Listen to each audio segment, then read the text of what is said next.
Salut les amis coach, j'espère que vous allez bien, que la semaine a été bonne.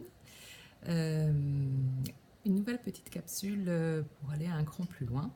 Alors je ne sais pas si vous avez fait vos exercices de la semaine dernière, c'est pas très grave parce qu'on ne va pas les utiliser tout de suite.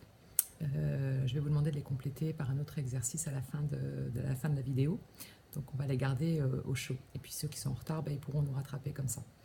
Je voulais juste qu'on se parle 2 minutes pour qu'on soit tous d'accord sur la différence entre LinkedIn, Facebook et Twitter. Alors, LinkedIn, je vais commencer par celui-là, c'est le plus simple, c'est vraiment le compte dédié à la relation professionnelle. Donc le but, c'est un annuaire et puis vous allez chercher des gens qui vous trouvez intéressants dans votre sphère professionnelle ou un peu au-delà. Pardon. Donc voilà, vous cherchez des relations ou vous voyez un article qui est intéressant et puis vous dites tiens c'est sympa, j'aimerais bien le suivre et puis la personne accepte ou pas. Quand vous recevez une invitation, je vous invite à être extrêmement vigilant sur le profil de la personne.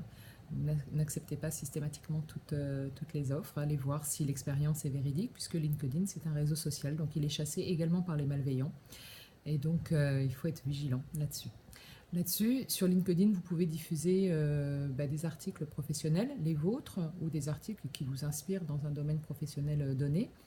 Il y a quelques clés qui fonctionnent très bien, mais ça, je vous les donnerai quand je ferai une capsule, peut-être par chaîne de communication, qui font que ça attire beaucoup plus de likes que d'autres. Voilà, mais ça, je vous le donnerai. Je vous donnerai les petits secrets. Donc là-dessus, c'est de la dominante professionnelle. On rentre très très très rarement dans une partie personnelle. Ça m'est arrivé la semaine dernière parce qu'il y avait un cas d'urgence. Une jeune fille venait de disparaître à Strasbourg.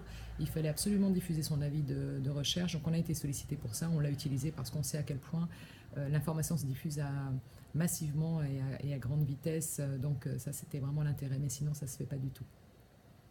Voilà pour Link. Sur la partie Twitter, donc je ne sais pas si vous regardez les chaînes d'information, quel que soit le pays, elles se ressemblent à peu près toutes. Elles ont toutes un bandeau en bas d'écran qui dit flash info, info importante, etc. Et donc c'est l'info du moment. Mais Twitter, c'est ça, c'est l'info du moment en fait. Ne pensez jamais diffuser sur Twitter une information qui a déjà plus de 24 heures, c'est pas le but. Hein. Donc il faut vraiment mettre de l'information à chaud. Ça peut être aussi de l'information à chaud sur votre entreprise. Vous êtes sur un événementiel, je sais pas, vous organisez une formation avec le groupe, vous faites une photo entre midi et deux, vous pouvez la mettre en disant super, waouh, formation sympa. Voilà, ça c'est des choses que vous pouvez mettre. Hein. Donc ça permet de suivre l'instantané de l'entreprise. Et on sait à peu près où elle est au jour le jour. C'est aussi une très bonne source d'information et de contenu. Si on s'abonne intelligemment, plutôt que de devoir lire un certain nombre de choses, Twitter peut vous amener énormément de contenu de manière assez rapide. Donc c'est un outil qu'on utilisera aussi en apport de contenu. Voilà. Twitter, donc, c'est de l'information à chaud. Si vous êtes salarié et que vous décidez de communiquer sur Twitter de manière un peu plus libre que d'une manière corporate, vous devez dans votre pavé de présentation préciser que les tweets n'engagent que vous pour déresponsabiliser l'entreprise des tweets qui pourraient lui être préjudiciables. Voilà. Si vous êtes entrepreneur, vous avez le droit d'avoir un compte Twitter personnel et un compte Twitter d'entreprise. Vous avez bien un individu derrière l'entreprise, vous avez le droit de faire les deux. Ça va très vite sur Twitter. Hein. L'information circule très très vite. Donc voilà. Et si par exemple vous êtes vous en lecture de Twitter et vous avez 3 jours de retard, cherchez pas à récupérer les 3 jours de retard. C'est trop tard, c'est mort. Donc essayez de regarder juste déjà ce qui s'est passé les 6 dernières heures et puis ça sera déjà pas mal. Reste Facebook. Donc Facebook à la base c'est une mise en relation amicale, c'est les amis ou les futurs amis. Sauf que l'outil est très très puissant, donc il permet effectivement d'avoir une page assez simple d'entreprise avec des informations de base, les horaires, le lieu, enfin si vous avez des bureaux, etc. Et ça, je trouve que Facebook, c'est plutôt la partie humanité de l'entreprise. Là, on peut y mettre toute la chaleur humaine qui se cache derrière l'entreprise. Tout ce qu'on montre, on ne peut pas montrer. Exemple, vous êtes sur un salon en train de monter un stand, vous prenez une photo, vous avez le droit de le mettre sur Facebook. Sur LinkedIn, ça passera pas. Sur LinkedIn, ça sera plutôt la photo de toute l'équipe devant le stand avec le badge, etc. Ça sera quelque chose d'un peu plus sérieux.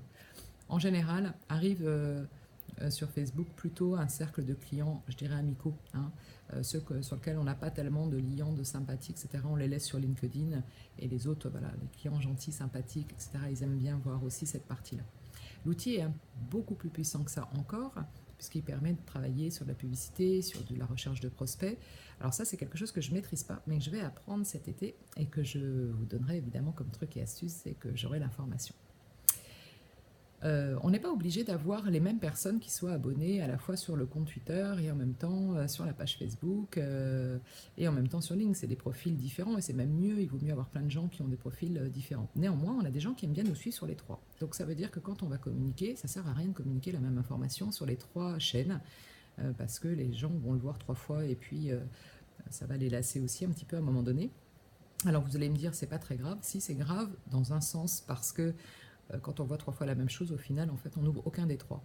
Et donc on passe à autre chose, on se dit ah il a posté la même chose, c'est pas marrant, ça m'intéresse pas, etc. Et comme c'est de la lecture très rapide sur les réseaux sociaux, on n'a pas tellement le temps.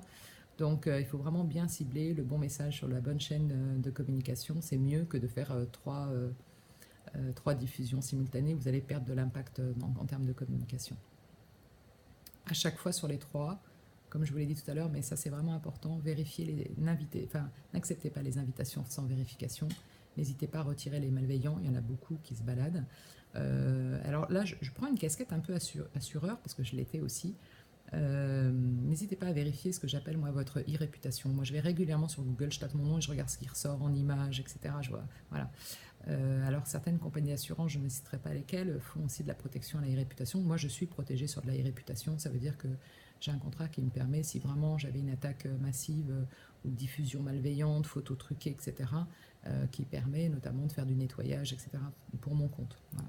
Donc renseignez-vous, ça c'est peut-être quelque chose qui peut être utile. Alors moi je l'ai fait à un moment où je ne me rentrais pas dans une relation d'entrepreneur. Je l'ai fait parce que j'avais, c'est tout bête, un adolescent qui allait communiquer sur les réseaux sociaux. Et je voulais pouvoir être sûr de pouvoir le protéger, lui, en cas de diffusion d'images ou d'informations malveillantes. Donc, je ne sais pas si pour vous c'est plus clair. Trois outils différents, trois cibles différentes, trois types de communication différentes. Et du coup, ça m'amène à l'exercice à faire pour la semaine prochaine. Vous allez donc reprendre votre feuille avec vos trois colonnes. Et puis, je vous avais demandé de mettre à chaque fois des verbatims, des mots. Là, vous allez aller un cran plus loin. Vous allez me nommer des personnes ou des entreprises qui vous viennent à l'esprit dans chaque colonne. Et puis après, vous allez prendre le même verbatim et vous allez chercher sur Google, voir si ça vous amène d'autres sites, d'autres noms d'entreprises ou d'autres noms de personnes et vous voulez noter. Voilà, donc vous remplissez à chaque fois sur la partie le client, le domaine pro qui m'intéresse ou les domaines pro qui m'intéressent et mes passions. Voilà, j'espère que j'aurai été claire. Je vous souhaite un super bon week-end, je vous fais plein de gros bisous et je vous dis à bientôt. Ciao!